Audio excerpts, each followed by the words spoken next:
Hello friends, நம்ம சேனல்ல தொடர்ச்சியா ஹெல்த் பெனிஃபிட்ஸ் இருக்கிற நிறைய ரெசிபீஸ் நம்ம பார்த்துட்டு இருக்கோம். அந்த வரிசையில இன்னைக்கு நம்ம பார்க்க போறது கருப்பரிசி, அதாவது கவுனி அரிசியில எப்படி கஞ்சி பண்றதுன்னு தான். இந்த கஞ்சி பார்த்தீங்க அப்படின்னா நம்ம வந்து ரொம்பவே ஹெல்த் பெனிஃபிட்ஸ் இருக்குங்க. நம்ம டேயை வந்து கருப்பரிசி கஞ்சியில ஸ்டார்ட் பண்ணோம் அப்படின்னா அவ்வளோ நியூட்ரிஷனல் பெனிஃபிட்ஸ் இருக்கு. நம்ம போன வீடியோல அதாவது கருப்பரிசியில எப்படி வந்து இட்லி தோசை பண்றது, ஆப்பம் பண்றது அப்படின்லாம் சொல்லியிருப்போம். அந்த இட்லி தோசை பண்ற வீடியோலயே கருப்பரிசினா என்ன, அதுல எவ்வளோ ஹெல்த் பெனிஃபிட்ஸ் இருக்கு, அதுல இருக்கிற ஆந்தோசைனன்ஸ்ன்ற பிளான்ட் பிக்மெண்ட் இருக்கிறதுனால அதுல எவ்வளோ anti accident and anti inflammatory, anti cancerous characteristics இருக்கு அப்படின்றத நம்ம பார்த்துருந்தோம். ஸோ இன்னைக்கு நம்ம என்ன பண்ண போறோம் அப்படின்னா அதை வச்சு நம்ம கஞ்சி எப்படி பண்ணலாம் அப்படின்னு பார்க்கலாம். இந்த கஞ்சியும் நம்ம வந்து ஸ்வீட் வெர்ஷன், அதே மாதிரி கார வெர்ஷன் எப்படி பண்ணலாம்னு பார்க்கலாம். இந்த கருப்பரிசியில பாத்தீங்கன்னா ரொம்ப முக்கியமா ரெண்டு விதம் இருக்குங்க. ஒன்னு கருப்பரிசியில ரா ரைஸ், பச்சை அரிசி இருக்கு. கருப்பரிசியிலே பார்பாயில்டு புழுங்கல் அரிசியும் இருக்கு. இந்த ரா ரைஸ் வச்சு நம்ம கஞ்சி வகைகள் மட்டும்தான் நம்ம பண்ண முடியும். ஆனா புழுங்கல் அரிசி, கருப்பரிசியிலே புழுங்கல் அரிசி வந்து அவ்வளோ டார்க் பிளாக்கா இருக்காது, ஓரளவுக்கு ரெட் டிண்ட் வரும் அதுல. ஸோ அந்த மாதிரி இருக்கிற அரிசி பார்த்தீங்க அப்படின்னா நம்ம இட்லி, தோசை, ஆப்பம், கஞ்சி எல்லாத்துக்கும் நம்ம யூஸ் பண்ணலாம். இப்போ நான் வச்சிருக்கிறது பார்த்தீங்க அப்படின்னா கருப்பரிசியே புழுங்கல் அரிசி வச்சிருக்கேன். அதுதான் நாங்கள் வந்து இட்லி தோசைக்கும் யூஸ் பண்றோம் ரெகுலரா. அதே வச்சுதான் இப்போ வந்து நம்ம கஞ்சி செய்ய ஆரம்பிக்க போறோம். வாங்க நம்ம கிச்சனுக்கு போலாம், கஞ்சி செய்ய ஆரம்பிச்சிடலாம்.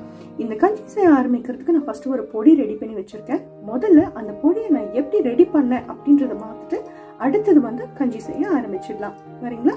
வாங்க. இதுக்கு நான் முதல்ல 1 கப் அளவுக்கு கருப்பரிசி எடுத்திருக்கேன். இதுக்கு வந்து கருப்பரிசியில புழுங்கல் அரிசி. இந்த 1 கப் அளவு அரிசியில எனக்கு பார்த்தீங்க அப்படின்னா நம்ம ஊறுகாய் பாட்டில் அளவுக்கு நமக்கு வந்து கருப்பரிசி பொடி கிடைச்சதுங்க. இப்போ எடுத்த அரிசியை 1-2 தடவை நல்லா அலசிட்டு அதுக்கப்புறமேட்டு ஒரு 5 மணி நேரத்துக்கு இந்த மாதிரி தண்ணியில் ஊற வச்சுக்கலாம். நல்லா ஊறினதுக்கு அப்புறமேட்டு இதை எடுத்து ஸ்ட்ரெயின் பண்ணிக்கலாங்க. ஒரு 10 நிமிஷம் அப்படியே ஸ்ட்ரெயினரில் விட்டுருங்க. அப்போ கொஞ்சம் நெஞ்சம் இதில் ஈரத்தன்மை இருந்தாலும் அது நல்லா ஸ்ட்ரெயின் ஆகட்டும். ஏன்னா அதுக்கப்புறமேட்டு அதை ஒரு வெள்ளை துணியில் போட்டு நம்ம வந்து காய வைக்க போகிறோம். இப்போ இந்த மாதிரி அரிசியெல்லாம் காய வைக்கிறதுக்கு ஒரு நல்ல வெள்ளை துணி எடுத்துக்கோங்க. ஏன்னா அதுதான் வந்து எந்த ஒரு கெமிக்கல் டை இல்லாமல் இருக்கும். வெயில் நல்ல சொல்லுன்னு இருந்தது அப்படின்னா ஒரே நாளில் நமக்கு இது நல்ல காஞ்சி சருகாயிடும். இல்லை அப்படின்னா நமக்கு ஒரு 2 நாள் மிதமான வெயிலில் இதை நம்ம காய வைக்க வேண்டியது இருக்கும். நான் வந்து இண்டோரில் வர வெயிலையே 2 நாள் காய வச்சு எடுத்திருக்கேன். அதுக்கப்புறமேட்டு இதை ட்ரை ரோஸ்ட் பண்ணி எடுக்க போகிறோம். எந்த அளவுக்கு அப்படின்னா ரொம்ப சிம்மில் அடுப்பில் வச்சு ஜஸ்ட் ஒரு 1-2 நிமிஷம் மட்டுமே. அதாவது நம்ம காய வச்சதுக்கு அப்புறமேட்டும் இதில் ஏதாவது ஈரத்தன்மை இருந்ததுன்னா அதை நம்ம ட்ரை பண்ணிடணும். ஏன்னா அப்போ தான் வந்து இந்த அரிசி வந்து கெட்டு போகாமல் இருக்கும், புழுக்கல் வைக்காமல் நமக்கு இருக்கும். ரொம்பவும் வதக்கிட வேணாங்க. ஜஸ்ட் 1-2 நிமிஷம் சிம்மில் வதக்கினாலே போதும்.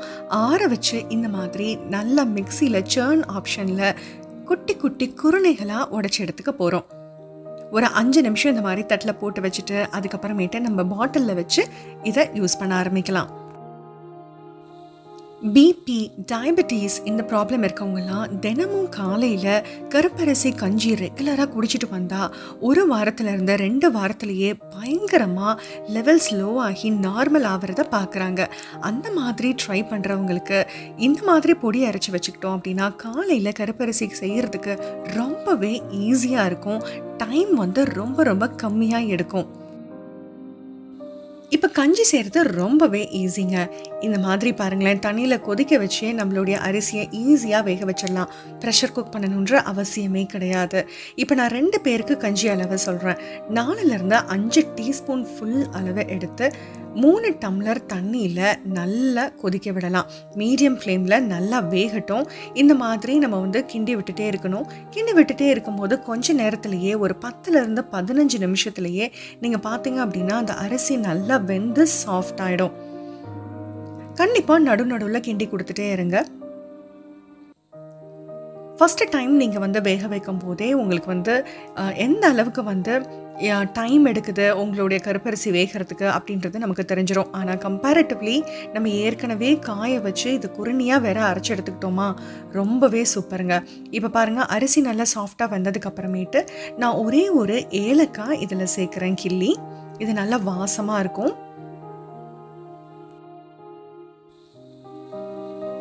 இப்போ பாருங்கள் எவ்வளோ சாஃப்டாக ஆயிடுச்சு பாருங்கள் நம்மளுடைய கருப்பரிசி. இப்போ இந்த அளவுக்கு அரிசி நல்லா சாஃப்ட் ஆனதுக்கு அப்புறமேட்டு நம்ம பால், தேங்காய் பால் எது வேணாலும் சேர்க்கலாம். நான் 2-3 ப்ரிப்பரேஷன் சொல்கிறேன், நல்லா பார்த்துக்கோங்க. இதை நான் தேங்காய் பால் சேர்க்குறேன். 1/2 கப் அளவுக்கு தேங்காய் பால் இதில் சேர்த்துருக்கேன். தேங்காய் பால் சேர்த்ததுக்கு அப்புறமேட்டு கொஞ்சம் சிம்மிலே வச்சு ஒரு 1-2 நிமிஷம் நல்லா கிண்டி வச்சுட்டே இருங்க. அப்போ அந்த பால் முறியாமல் நமக்கு நல்லா சேர்ந்து குக் ஆக ஆரம்பிச்சிடும். அதுக்கப்புறம் ஒரு சின்ன கொதி வர ஆரம்பிச்சிருச்சு அப்படின்னா நமக்கு பால் தெரியவே தெரியாது. இந்த தேங்காய் பால் பார்த்தீங்க அப்படின்னா ஃப்ரெஷ்ஷான தேங்காயிலேருந்து எடுக்கிறது ரொம்பவே நல்லாயிருக்கும். நீங்கள் ஃப்ரிட்ஜில் தேங்காய் வச்சு எடுக்கிறதா இருந்தால் முன்னாடியே கொஞ்சமாக சுடு தண்ணியில் அந்த தேங்காயை நார்மல் டெம்பரேச்சர் வர அளவுக்கு ஊற வச்சுட்டு அப்புறமேட்டு அந்த தேங்காயை யூஸ் பண்ணி நம்ம பால் எடுக்கலாம். இப்போ பாருங்கள், நல்லா சிம்லேயே கொதி வர ஆரம்பிச்சிருச்சு. அவ்வளவே தான். இப்போது நமக்கு இதுக்கு தேவையான சர்க்கரை சேர்த்துக்கலாம். நான் நாட்டு சர்க்கரை சேர்க்குறேன். நீங்கள் ரெகுலர் சுகரும் சேர்க்கலாம். இந்த நாட்டு சர்க்கரையும் பார்த்தீங்க அப்படின்னா ட்ரை ஜிஞ்சர் சுக்கு சேர்த்தது. ஸோ அந்த மாதிரி நாட்டு சர்க்கரை வாங்கி சேர்க்கும் போது நமக்கு இந்த டோட்டல் பாரிஜ், இந்த கஞ்சி பார்த்தீங்கன்னா அவ்வளோ சத்தான ஒரு கஞ்சியாக நமக்கு கிடைக்குது. இந்த சர்க்கரை கரையிறதுக்கு ஒரு 1-2 நிமிஷம், அவ்வளவே தான். ஆஃப் பண்ணிவிட்டு நல்லா ஆற வச்சு குடிக்க கொடுங்க. சூப்பரான சத்தான கஞ்சி ரெடி ஆயிடுச்சு பாருங்க. இப்போ இதுவே நம்ம தேங்காய் பால் சேர்க்கறதுக்கு நீங்கள் ரெகுலரான சாதாரண பசும்பால் கூட சேர்த்து இதை நம்ம பண்ணலாங்க. அவ்வளோ சத்தான சூப்பரான கஞ்சி ரெடி ஆயிடுச்சு. இப்போ இதுவே தேங்காய் பாலுக்கு பதிலாக பசும்பாலும் நீங்கள் சேர்க்கலாம். ரொம்ப டேஸ்ட்டாக இருக்கும். நம்ம தேங்காய் பால் சேர்க்கறத விட நீங்கள் பசும்பால் சர்க்கரை சேர்த்து குடிக்கிறது ரொம்ப ரொம்ப டேஸ்ட்டாக இருக்கும். அதே நேரத்தில் எனக்கு டயபெட்டிஸ் இல்லை, பிளட் ப்ரெஷர்லாம் இல்லை, ஆனால் நான் ரெகுலராக காலையில் கவுனி அரிசி கஞ்சி குடிக்கணும் அப்படின்னு நினைக்கிறீங்கன்னா இந்த மாதிரி நீங்கள் ட்ரை பண்ணலாம். ரொம்ப டேஸ்ட்டாக இருக்கும். இப்போ இது பார்த்தீங்க அப்படின்னா நம்ம கார கஞ்சி எப்படி பண்ணுறது, எனக்கு சர்க்கரை சேர்க்க இஷ்டம் இல்லை, நான் காரமாக சாப்பிட்டுக்கிறேன்னா அதே மாதிரி தான் நீங்கள் பாலுக்கு பதிலாக நம்ம என்ன பண்ண போகிறோம் அப்படின்னா ஒரு 1/4 டீஸ்பூன் அளவுக்கு இதில் மிளகும், அதுக்கப்புறமேட்டு மிளகை தூளாக சேர்த்துருக்கேன். ஜீரகம் முழு ஜீரகமாக ஒரு 1/4 டீஸ்பூன் சேர்க்குறேன். சேர்த்து நல்லா கொதிக்க விட்டுருங்க. அப்புறம் இதற்கு ஒரு 1/4 டீஸ்பூன் அளவுக்கு நம்ம என்ன சேர்க்கணும்னா உப்பு சேர்க்கணும். ஏன்னா நம்ம சர்க்கரை சேர்க்கல இல்லையா, அதனால இந்த கஞ்சிக்கு நம்ம உப்பு சேர்க்கணும். இதில் நம்ம பால் சேர்க்கறது இல்லை அப்படின்றதுனால மொத்தமாக ஒரு 3 டம்ளர் அளவுக்கு மொத்தமாகவே தண்ணியில் இது எல்லாத்தையும் கொதிக்க வச்சு இந்த அரிசி நல்லா வேகிற வரைக்கும் டைம் கொடுத்து வேக வச்சு எடுத்துட வேண்டியது தான். கஞ்சி இந்த மாதிரி பாரிஜ் வெரைட்டிஸ் பார்த்தீங்கன்னா ரொம்ப சூடாக இருக்கும். அதனால சர்வ் பண்ணுறதுக்கு முன்னாடி இந்த மாதிரி தண்ணி பாத்திரத்தில் வச்சு ஆற வச்சிங்க அப்படின்னா கஞ்சி ரொம்ப சீக்கிரமாகவே ஆறிடும். அதே மாதிரி இந்த மாதிரி ஜல்லடை மூடி போட்டு பண்ணும்போது நம்ம மூடி வைக்கும் போது பார்த்தீங்க அப்படின்னா அதில் வேர்வை இறங்காமல் சூப்பராக இருக்குங்க. அவ்வளவே தான் நம்மளுடைய கஞ்சி பார்த்தீங்கன்னா கவுனி அரிசி கஞ்சி, கவுனி அரிசி புழுங்கல் அரிசியில் செய்கிற கஞ்சி. நம்ம தேங்காய் பால் ஊற்றி பார்த்தோம், அதுக்கப்புறமேட்டு ரெகுலர் பசுப்பால் எப்படி பண்ணுறதுன்னு பார்த்தோம், காரமாக நம்ம ரெகுலராக நார்மலாக எப்படி பண்ணுறதுன்னு பார்த்துருக்கோங்க.